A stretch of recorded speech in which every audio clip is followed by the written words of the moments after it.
Look, straight out the gate, I want to mention that I don't have a super personal relationship with the Final Fantasy series. I played Final Fantasy XVI way back in the day on my PS3, and I'm pretty sure I never actually finished it. Not because I didn't like it, mind you, more likely because I have the attention span of a toddler. I also had and played Final Fantasy XIII at one point, and once again, I never actually finished it. Seeing as how it was only my second Final Fantasy game, I didn't really understand the hate for it, and I haven't played it since, so, maybe I'd still like it. I eventually played Final Fantasy VII on my Switch only a couple of years ago and absolutely loved it. Then I played the remake when that launched and loved it too. Not as much, but still. I think I also tried to play Final Fantasy X at one point and didn't even get an hour into it, so take that how you will. So all in all, out of the 15 mainline games up to this point, I have played 5 of them and only finished 2 of them.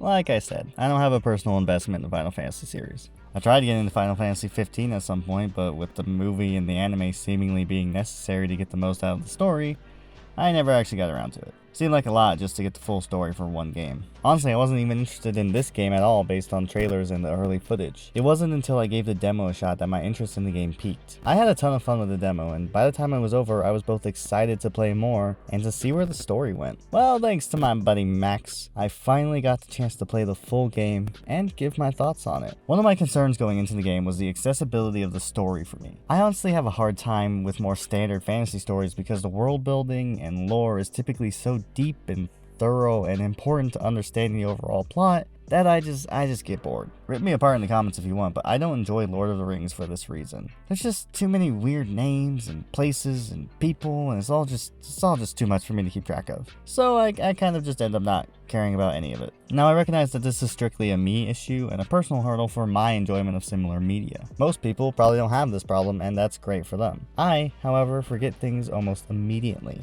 Thankfully, Final Fantasy XVI has what I consider to be a great solution to this: the active lore system. I cannot express how much I appreciate the inclusion of the active lore system. During almost all moments of the game, with the exclusion of some cutscenes, you can pop up a little menu that shows you information relevant to what is currently happening. You don't remember who this character is or what their role in the story is? Open up the active lore menu and take a refresher course.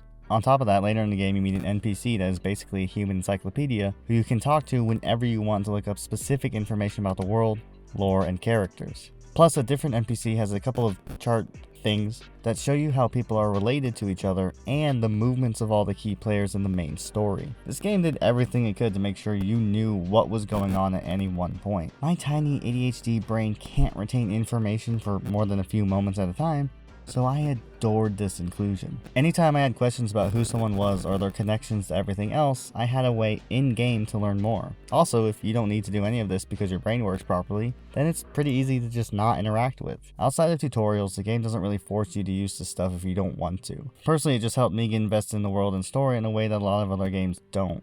Which is great because I love the story of this game. It had me on the edge of my seat for most of the runtime. I'm not going to get into the specifics of the story because it's a really long game and there's a lot going on, but I liked it overall. The story follows Clive Rosfield, former Prince of Rosaria, who becomes a notorious outlaw in an attempt to change the world and stop the slow death of the land due to the mysterious blight. The entire continent is at war with one another, and to complicate things further, there are specific people called Dominants who have the ability to transform into massive monsters called Icons. There was a focus on the political movements and motivations of the different kingdoms that I actually found to be surprisingly interesting. Mix that in with a personal journey of one man to change not just his own fate, but the fate of the whole world, and you have a fantastic blend that works wonderfully. The story to me felt like a mix of Game of Thrones and a more traditional fantasy story, which were mashed together masterfully. I mean, I've never actually seen Game of Thrones, but still. Clive is the star of the show and who you will be playing as for 99% of the game. Clive is a special little guy because he has the uncommon ability to absorb the powers and abilities of icons. The different icons and their ability are what make the combat of this game so much fun. Outside of said abilities, the combat is already pretty solid, if not basic and standard. You can attack, parry, and dodge, along with other simple skills like lunging and ending combos with a little burst of magic. When you throw in the various icon abilities, the combat gets kicked up several notches and the full potential of the combat shines through. There are 8 different icons you can collect throughout the game, and each icon comes with its own set of 5 unique abilities. There's the base ability, which you can use as often as you want, and comes standard with each icon. For example, the base ability of the Phoenix icon you start the game with is the Phoenix Shift, that allows you to very quickly close the distance between you and your enemies. That one was my personal favorite, and I stuck with it for the entire playthrough. Early in the game, you get the Wind icon, and its base ability is the opposite. It pulls nearby enemies to you. On top of the base abilities, there are 4 more powerful attacks that need to recharge after each use. Clive can have 3 icons equipped at one time, with each one having 2 ability slots that you can use for any combination of the 4 abilities. The amount of control you have over which attacks you have equipped and where is awesome. You can really build a moveset around your skills and playstyle in a way that I found to be really rewarding, especially since you can upgrade all the skills to the point that you master them, and if you do that, you can mix and match icons and abilities even further. Until a skill is mastered, it can only be used with its corresponding icon. Mastering it allows you to equip it with any icon you choose, giving you complete freedom to build your moveset to your preferences. There is also a stagger mechanic. You do enough stagger damage and the enemy becomes more vulnerable for a bit and you can deal extra damage. Every attack has a stagger stat and a damage stat that you can use to control how you fight. You can prioritize doing more damage or getting that stagger bar down as quickly as possible, or any combination of both. This part of the game is where I think the best bit of progression exists. You gain ability points throughout the game that can be fed into the skills to make them more powerful and useful. Choosing how to distribute said points and what skills and icons to focus on was very satisfying. What was much less satisfying was the progression of pretty much everything else. There are new weapons and armor you can craft and upgrade throughout the game, but it felt very unimaginative, meaning I found it to be very linear, and as such was less interesting than it had potential for. I never really had to choose between one weapon or another because the newest one was always stronger than the last. It's not all simple though, thanks to the accessories you can equip to give yourself additional bonuses. You can pick and choose which accessories you have, and that felt like it needed more attention. There were actual decisions to be made in order to help improve my specific playstyle, and therefore it was more engaging. My favorite accessory gave me a damage bonus temporarily after successfully dodging attacks. It felt like my choices here actually mattered in a way that made me conscious of which ones I was using. They could have gone a little deeper with it than they did, but it was a great addition nonetheless. Now to bring up another element in this game that had me losing interest the first time I saw it, the icon battles. At certain points during the story you will engage in icon battles, where Clive and another dominant transform into massive monsters and throw giant hands. My first impression of this was that it seemed kinda gimmicky. It reminded me of Pokemon Sword and Shield and the Gigamaxing or Gigantamaxing or whatever the hell they called it.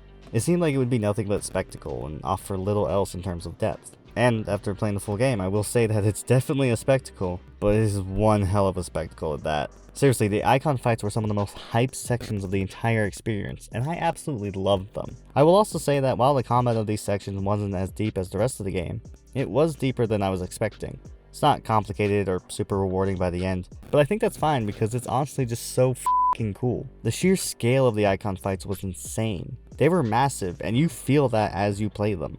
The Titan fight? The Titan fight was absolutely jaw-dropping to play through and one of my gaming highlights of the year, to be honest. My entire perspective on Final Fantasy XVI changed after playing the demo. To be completely real, I felt like the game would end up being nothing but flashy cutscenes and combat, with nearly no depth beyond that. Like I said at the beginning of the video, I don't really have a relationship with the series, and it's been hit or miss for me in the past. Final Fantasy XVI is also the furthest Final Fantasy has gone into just being an action RPG. There are some traditional RPG elements present, but I definitely think they were more than a little thin. I know that's a point of contention among fans of the old school, more turn-based RPG roots of the series, but I don't have that connection, so it honestly doesn't bother me. I was fine with it being an action game. I was just worried it would be an action game and nothing more. But thankfully, I don't think that's the case. The story was way deeper than I expected, and it had me hooked until the end, thanks in part to the world of the game being rich with backstory and details that made it feel more complete. And of course, it helped that I can learn about the world and lore within the game itself. Plus, there's so much to do in the game. The story itself is like 35 hours long, but on top of that, there are monsters to hunt, semi-open world environments to explore, bonus challenges to complete, and side quests. Lots of them. I do think there is a bit too much fluff with the side quests. Some of them are great and help establish and build relationships with the side characters in meaningful ways, while others were just filler. That aside, I do think the game is worth the $70 you'd be spending on it because it does give you so much to do. If you like the story and combat enough, then everything else is just a great big bonus. That's how I felt, at least. Plus, it has a New Game Plus mode with an extra unlockable challenge difficulty to freshen up repeat playthroughs. I do think it's super lame that it's a timed exclusive. Exclusives in general are kind of a blight on the industry as a whole, and it just limits the amount of games certain people get to enjoy. I do highly recommend the game for anyone that's even a little interested. I think you'll have a good time with it if you go in with the right mindset. I also definitely recommend playing the demo before buying the game. It'll give you a chance to see some of what the game is offering before you drop the money on it. Your progress will carry over from the demo as well, so you won't have to play that bit again. Still absolutely love that. The demo is single-handedly the thing that made me want to play this game, and I'm glad I did. I really enjoyed it. Just like I hope you enjoyed this video. It took me a while to get this one made and uploaded, but hey, I got it done eventually. If you like this video, then you should definitely check out more stuff on our channel and, maybe subscribe if you're into that kind of thing. We also now have a membership thing on the channel if you'd like to support what we got going on here. You'll get to see most of our videos early by doing so, and some other cool stuff once we figure out more cool stuff to do. As always, thanks for watching, and I will see you in whatever I do next.